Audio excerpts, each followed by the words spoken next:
Hey everybody, it's Jason with Parallel Reality coming back with you here today with an article from the New York Post from September 26th, and it's by Douglas Murray, who, if you haven't listened to him, he is definitely worth a follow on X/Twitter, and he definitely has a way with words as shown by his headline here. It says, "The United Nations is pointless, toothless, and morally corrupt." And I've said in the past, I've made my lack of interest or love for the United Nations known, and well, that headline kind of sums it up. So I figured let's see what Mr. Murray has to say about this, because I would agree right off the bat. So he says it's that most wonderful time of the year in New York.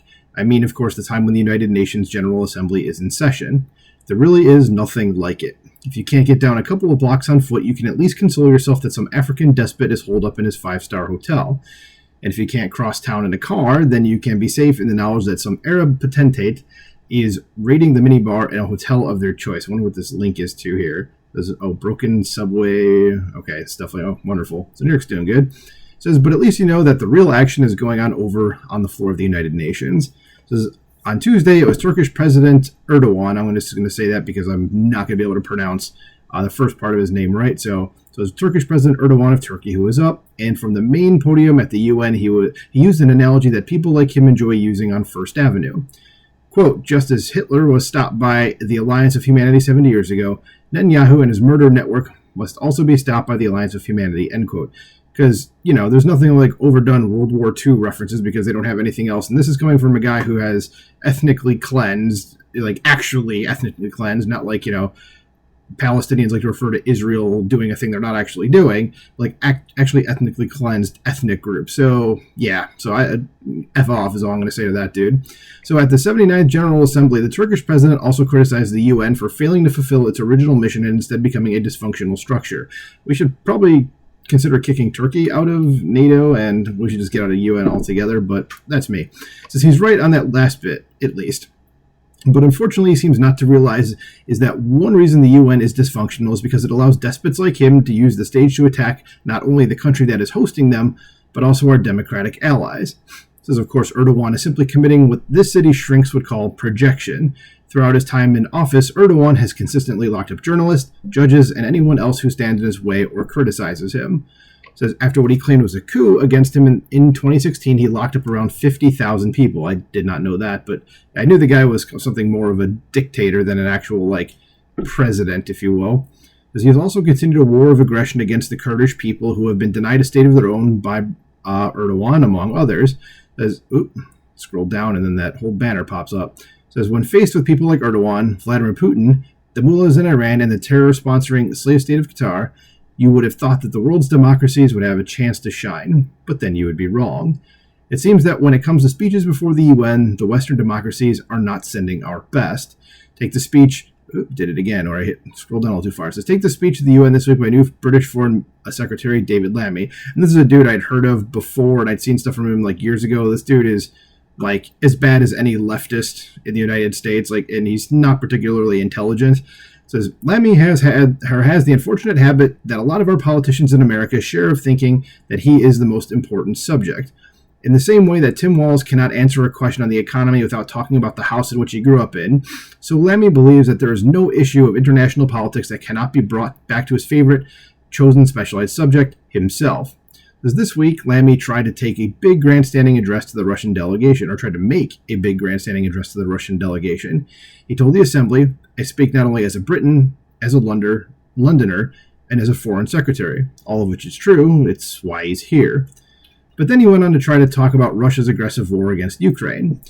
I say to the Russian representative, on his phone as I speak, he said, his voice rising in anger like a school teacher telling off an errant pupil, that I stand here also as a black man whose ancestors were taken in chains from Africa at the barrel of a gun to be enslaved, whose ancestors rose up and fought in a great rebellion of the enslaved. Imperialism, I know it when I see it, and I will call it out for what it is, he said. And that's the thing with this guy, is that everything comes back to the fact that he's black and slavery and, like I said, typical leftist.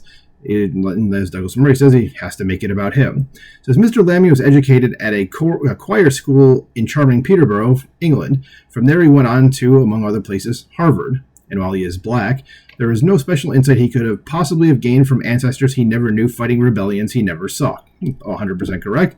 It says, but this is par for the course in the modern West. Our politicians always tell us about themselves and pretend that they have some special insight due to characteristics over which they have no say. It was rude of the Russian representative to be on his phone, but people who invade sovereign countries are often rude. You might say it comes with the territory. And one thing that is very likely to scare them or subdue them is Western politicians behaving as though a good telling off in New York is going to rein in their behavior. Yes, clearly that will fix everything. Says our very own President Biden managed a similarly pointless intervention in world affairs during his time on the podium. Yeah, I've saw some of the errors that he made up there. It's fun. Go and watch. It's typical Biden thing where it's just his brain is applesauce and he says weird crap. Says on a rare break from the beach, President Biden told the General Assembly that there should be a ceasefire in the Middle East, and no, there should not be. Says now is the time for the parties to finalize its terms, bring the hostages home. Well, I agree with him on that part, at least. Biden said, it says, as if the terrorists of Hamas were listening and famously vulnerable to reason, right?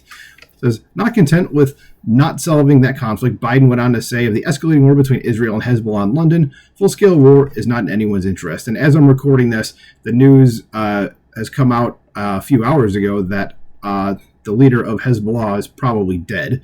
And in fact, Israel has essentially destroyed the entire leadership of Hezbollah over the last week or so. So I don't know how much war there's going to be there, when one side is missing basically everybody important.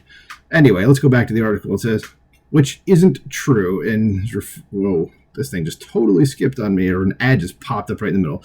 So he said full-scale war is not in anyone's interest. And coming back to this is, which isn't true. The full-scale war that stopped Hezbollah would be very much in the interest of the Christians and other minorities in Lebanon who have seen their country destroyed by the Iranian army in their midst.